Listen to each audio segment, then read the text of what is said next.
எல்லாருக்கும் வணக்கம். தங்க மாமி சமையல் சேனல்ல இருந்து இன்னைக்கு நான் மாமி பேசுறேன். இந்த கோடை காலத்து சிறப்பு உணவு கம்பு உடம்புக்கு குளுமை. நம்ம சிறுதானியங்கள்ல பெரிய ராஜா மாதிரி வைக்கக்கூடிய தானியம் அது. எல்லா வயதினரும் எல்லாரும் சாப்பிடக்கூடிய உணவு. அந்த காலத்துல கம்பு சாதம்னு பண்ணுவா. அப்ப உரல்ல இடிச்சு அதை புடைச்சு எடுத்து எல்லாம் பண்ணுவேன். இப்போ நம்மளும் தீட்டி கொஞ்சமா இப்ப எல்லாம் ரெடி பண்ணி வச்சிருக்கோம். இன்னைக்கு அந்த கம்பு சாதம் எப்படி பண்றதுங்கிறத இப்ப பார்க்கலாம். வாங்க, அதுக்கு தேவையான பொருள் என்னன்னு பார்க்கலாம். கம்பு சாதத்துக்கு கம்பு எடுத்து வச்சிருங்க, 1 கப்பு. இது அரிசி குருணை, புழுங்கரிசி குருணை. நைஸா உடைச்சும் வச்சுக்கலாம். அந்த காலத்துல எல்லார் வீட்லயும் நெல் இருக்கும். அது மாதிரி அரிசி உடைக்கும் போது அந்த குருணையை கூட வீணாக்காம இந்த இதுல பயன்படுத்திட்டு இருந்தோம். இப்ப நான் கொஞ்சம் உடைச்சு வச்சிருக்கேன், நைஸா இருக்கு. உப்பு இதுக்கு தேவையான அளவு. தயிரும் வச்சிருக்கேன், மோரும் வச்சிருக்கேன். தயிர் பயன்படுத்தி சாப்பிட்றவாளும் சாப்பிடலாம், மோர் ஊற்றி தண்ணியா குடிக்கிறவாளும் குடிச்சுக்கலாம். இதுக்கு ரொம்ப எடுத்து கொடுக்கறது இந்த குளுமைக்கு இந்த நம்ம சின்ன வெங்காயம் தான். ஏற்கனவே உங்களுக்கு சொல்லியிருக்கோம், வெங்காயம் போருக்கு தன்காயம் பழுதில்லை. வெங்காயத்துக்கு அவ்வளவு மகத்துவம் இருக்கு. இந்த கம்பு கால்சியம் சத்து இருக்கு. நம்ம உடம்புக்கு அத்தனை நல்லது இந்த கம்புல இருக்கு. பச்சை மிளகா நம்ம தேவையான காரத்துக்கு வேணுங்கிறத நம்ம வச்சுக்கலாம். இப்ப இந்த கம்பு சாதம் எப்படி பண்றதுங்கிறத பார்க்கலாம். ரெடிமேடா கம்பு மாவெல்லாம் நான் வாங்கல. கம்பு இங்க கிராமத்துலாம் நிறைய கிடைக்கும், கடைகள்லையும் கிடைக்கிறது. அந்த கம்பு வாங்கி சுத்தம் பண்ணி தோலெல்லாம் எடுத்துட்டு நான் வச்சிருக்கேன். இதை ஊற போட்டு அரைச்சு தான் பண்ண போறேன், கம்பு மாவு ரெடி பண்ணி. இப்போ இதை 4 மணி நேரம் இந்த கம்பு ஊறணும். ஊறினாதான் நல்லா ஊறும். ஏன்னா கொஞ்சம் கெட்டி தானியம் இது. ஊறினா நல்லா மாவு நம்மளால அரைக்க முடியும். அதனால இதை ஊற போட்டு நான் உங்களுக்கு காமிக்கிறேன். இந்த கம்பு ஊற வச்சிருக்கேன், 4 மணி நேரம் இது ஊறட்டும். இந்த கம்பு ஊற வச்சு 4 மணி நேரம் ஆச்சு, நல்லா ஊறி இருக்கு. இப்ப இதை மிக்சியில நான் மாவா அரைக்க போறேன். இப்ப இந்த கம்பு சாதத்துக்கு நான் பானை எடுத்திருக்கேன். இந்த பானை தான் எப்பவும் பண்றது. பானையில பண்றது ரொம்ப உடம்புக்கு நல்லது, சுகம். ரொம்ப நல்லாவும் இது இருக்கும், வீணா போகாமையே இருக்கும். 2-3 நாள் கூட இதை வச்சுக்கலாம் நம்ம. இந்த கம்பு சாதத்துக்கு நான் இப்ப எல்லாமே ரெடி பண்றேன். இப்ப பானையை வச்சு நான் ஒலை வைக்கிறேன். இந்த ஒலை நல்லா காயட்டும். இப்ப இந்த ஒலை காஞ்சு போச்சு, நல்லா ஒலை கொதிக்கிறது. இப்ப இந்த குருணை நான் போடுறேன்.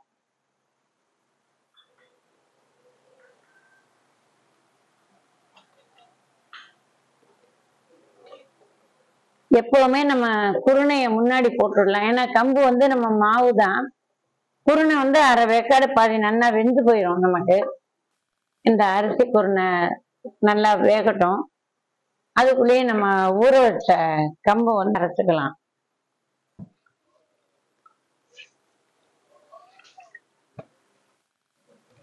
நம்ம சுத்தம் பண்ணி வச்சிருக்கிறதுனால இதுல கல் மண் எதுவுமே இல்லை.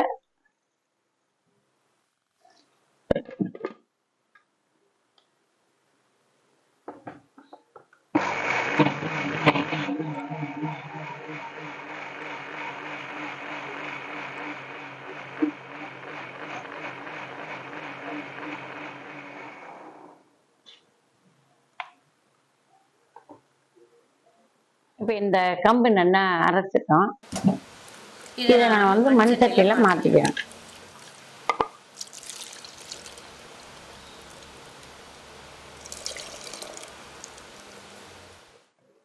இந்த அரிசி குருணை பாதி நல்லா வெந்து போச்சு. இப்ப இந்த கம்பு கொட்டி நம்ம கிளறினோம்னா 2 சேர்ந்து வேகும்போது ஒரே சமமா எல்லாம் வெந்துடும்.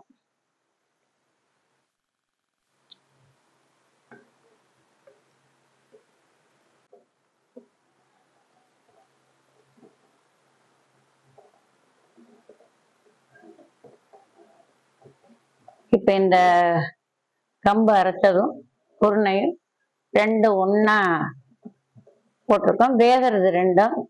இது இன்னும் ஒரு 10 நிமிஷம் நல்லா வேகணும். இப்போ இதை நான் கிளறி எல்லாத்தையும் தொடச்சு மூடி வைக்கிறேன்.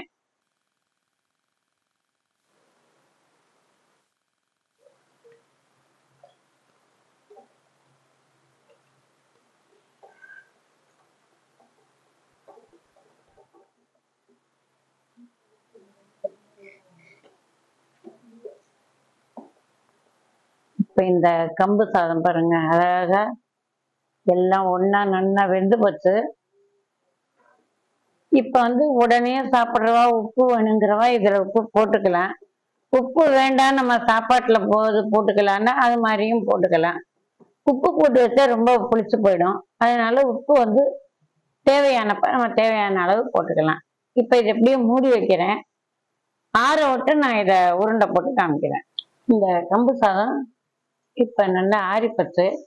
இப்போ இது மாதிரி பாத்திரத்தில் போட்டு வச்சுட்டோம்னா நம்ம 2 நாள் 3 நாள் கூட வச்சுக்கலாம். எப்படி நமக்கு எப்போ தேவையோ அப்போ நம்ம எடுத்து சாப்பிட்டுக்கலாம். இப்போ இதை உருண்டை பிடிச்சி போடுறேன்.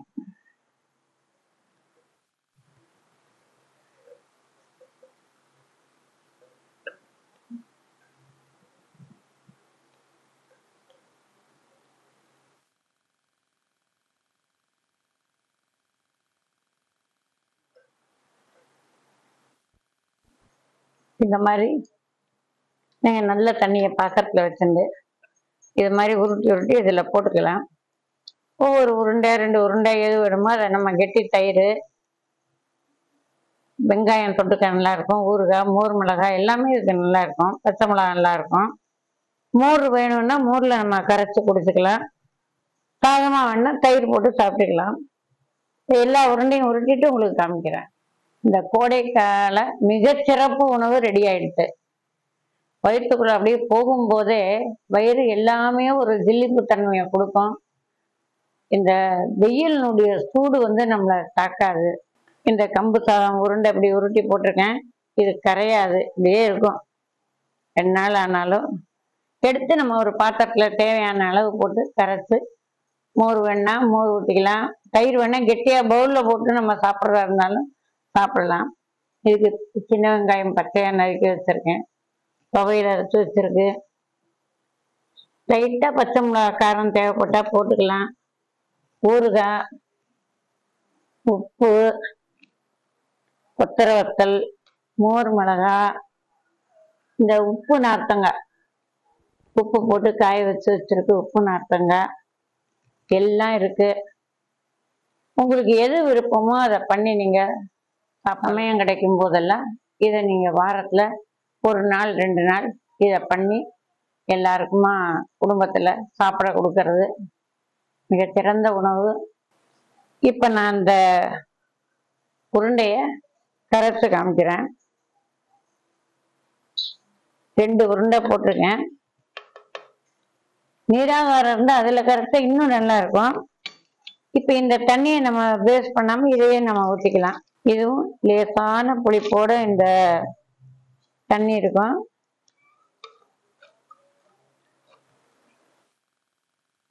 கொஞ்சமா உப்பு போட்டுக்கிறேன்.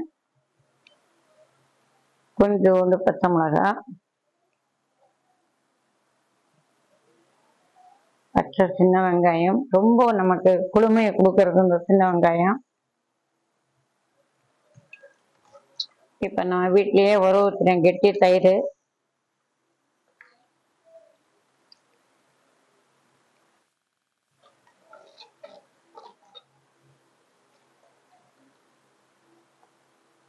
நல்ல வெண்ணெய் எடுக்காத மோர் 2 கரண்டி ஊற்றிருக்கேன். இது ரெடி ஆயிடுச்சு. பாருங்க, இதுதான் அமிர்தம் இந்த கோடை காலத்துக்கு நமக்கு.